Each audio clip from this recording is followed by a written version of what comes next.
Hello everybody, this is the mighty Gluestick. It's the weekend, it's time for another monster video. This one is a special shout out to the cute GM. Go and check out her channel if you want to watch some of her broadcast games and general thoughts. And she has asked for a monster video on something that I crafted just recently. If you want to check out some of the photos of that, they're over on DM Scotty's crafting channel thingy on Facebook. It's a group, it's a large group. But I'll show them to you here. Now these are the Flumph, and the Flumph are really cool. I like the Flumphs. These are just basically little bits of cardboard, glue stick, a hot melt glue gun, and a base. That's about it. And paint. There's another one here. Happy little critters. Hi. So, what can I tell you about the Flumph? Well, far more than you ever imagined. Now the Flumph, the very first thing it says about the Flumph in the monster manual, the 5th edition monster manual, is that the mysterious Flumph. They are mysterious. And they're also very peaceful. And you may think to yourself, what a pushover. Just basically floating little jellies that we can beat up in the Underdark for some easy XP. Wrong! The Flumph are not powerless. Sometimes they are very, very roughly called the skunks of the Underdark because they have the ability to release a noxious stink. So first of all, I'll just tell you what physically they are. They are basically a floating jellyfish that propels itself around using soft jets of air that it channels through its body. They have a phosphorescent, bioluminescent means of communication that allows them to glow a soft light according to their mood. They have telepathy, and they only communicate through telepathy. They have dark vision, passive perception of 12. They understand undercommon, but they never speak. They just speak in telecommunication. They are vulnerable to psychic power attacks because they are a very psychically sensitive race. They feed upon the emotional and thought content of other beings, other intelligent beings. So you will often find them, in fact they're infamous for hanging around communities of psychic beasts, and this can be mind flayers, this can be aboleth, this can be drow. All sorts of evil creatures live underground. Occasionally nice creatures live under the ground too. And you'll often find Grell outside of the beaten track of monsters that you will encounter because they tend to find grottos and things. So they do have a melee attack, which is their tendrils. They've got a +4 to hit, they've got a reach of 5 feet, they do 4 points of piercing damage, and they can inject acid, plus 2 points of acid damage on each of its turns. And you make a DC 10 Constitution saving throw, will take 2 acid damage on a failure. And it's a reoccurring acid damage, so basically it's a bad sting, similar to a very vicious wasp sting. So they're not entirely defenseless, and if you can imagine a swarm of Flumphs hitting you with these wasp stings, they could kill you if they really tried to. They also have a stench spray, which they're famous for. They can release this once a day. It's a byproduct of their metabolism.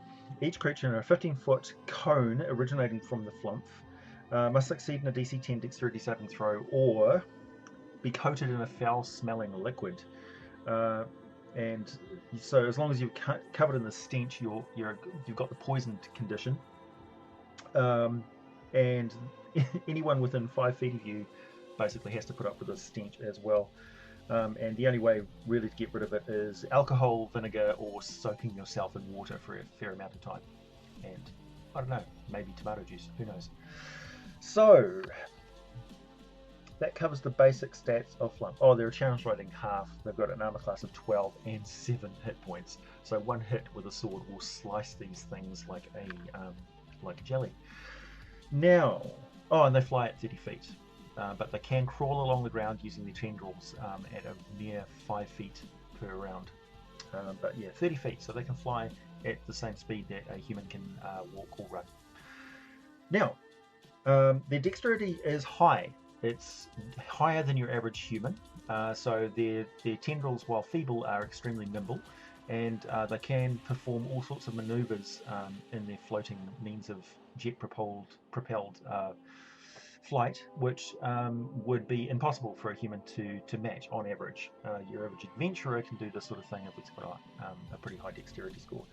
Also, while they are feeble physically, mentally they are very powerful. They've got an intelligence and a wisdom of 14, a charisma of 11, and they are potent psychics. Now, here's where the Flumph get very interesting.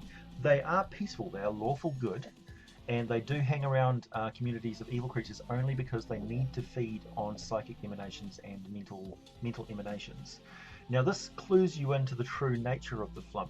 They are actually psychic beings, psychic energy beings that manifest a feeble, jelly-like physical body just to basically anchor themselves physically and manipulate things physically.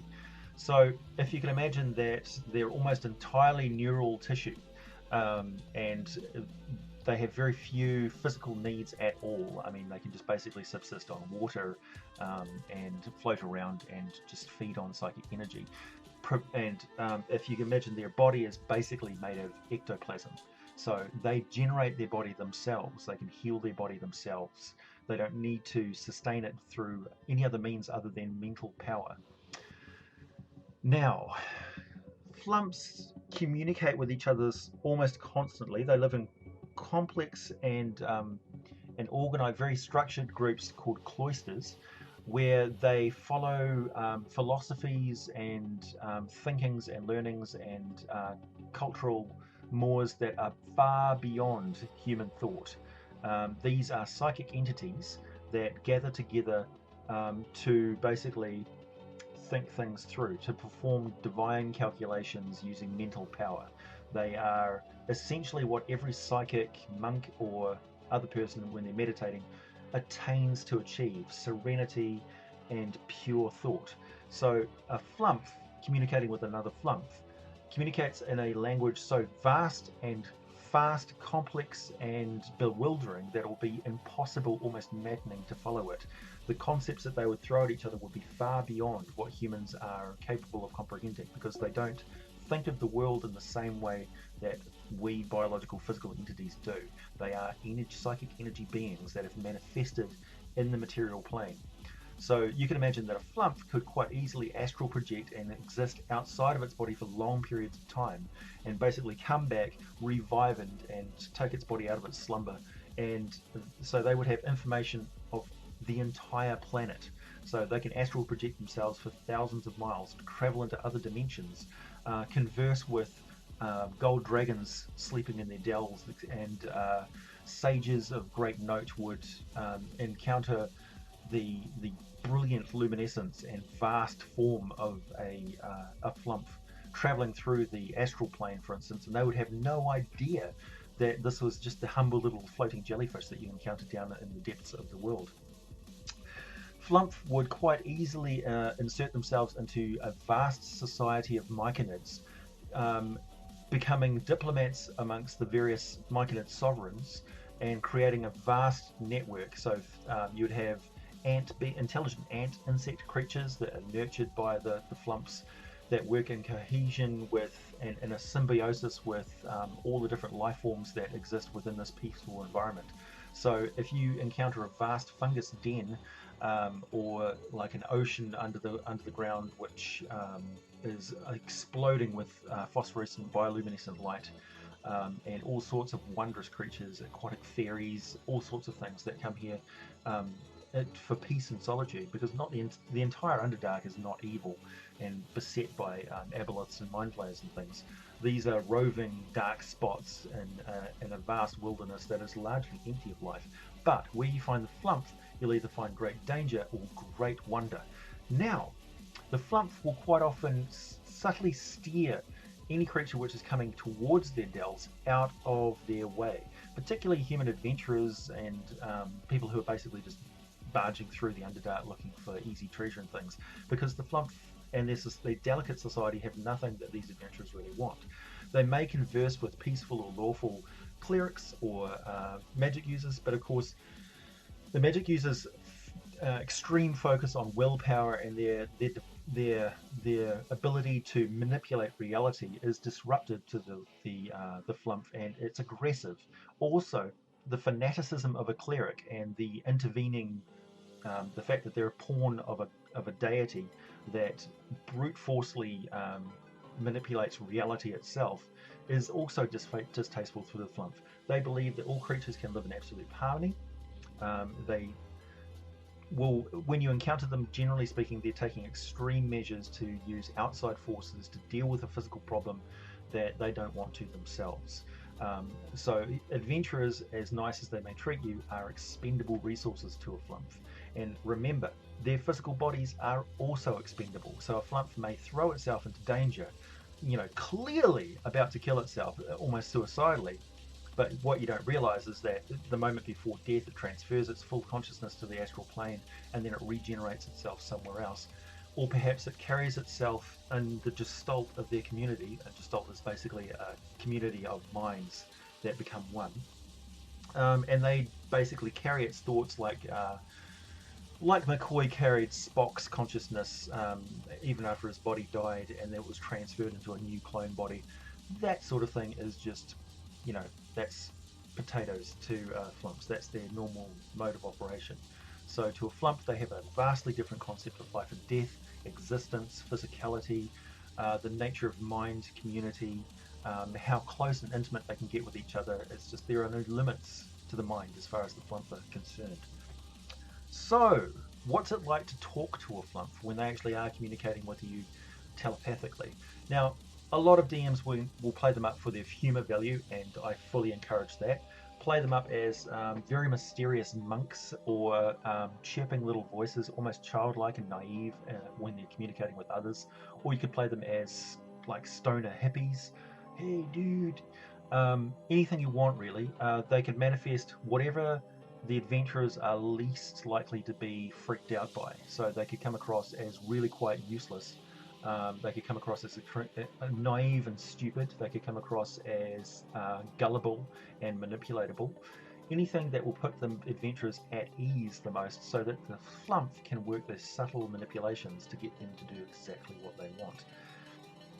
Flumph are geniuses. They are masterminds, and they protect their environment any way they can. Don't think that a lawful good creature is necessarily lawful good to a violent interloper. A pack of adventurers coming into the Flumph's domain is essentially exactly the same as a bunch of paladins would view a horde of orcs or a raiding party of Githyanki or something like that coming into their domain and messing stuff up. They would act swiftly, decisively, in their best interest, and yeah, they can be deadly. So, Flumphs, awesome, really, when you think about it, and quite deceptively powerful. And for a clever DM, they can you can pull some stuff on your adventurers, your players, that they will never expect. Yeah, and use those misconceptions that they have about the Flumph against them. Judge me by my size, do you? For the forces are powerful.